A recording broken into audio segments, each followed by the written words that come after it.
وحدك مش لاقي دليل، والهموم تخلي الليل طويل وترميك في غربة ومرارة وويل، وتدق بيك تلقى دايما حواليك. Begitu beliau dilantik terpilih periode kedua, ada Darussalam.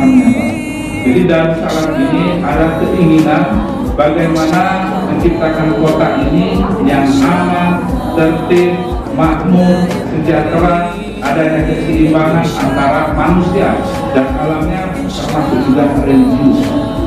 Ini dilanjutkan lagi oleh Pak Wali dan Ibu Wakil.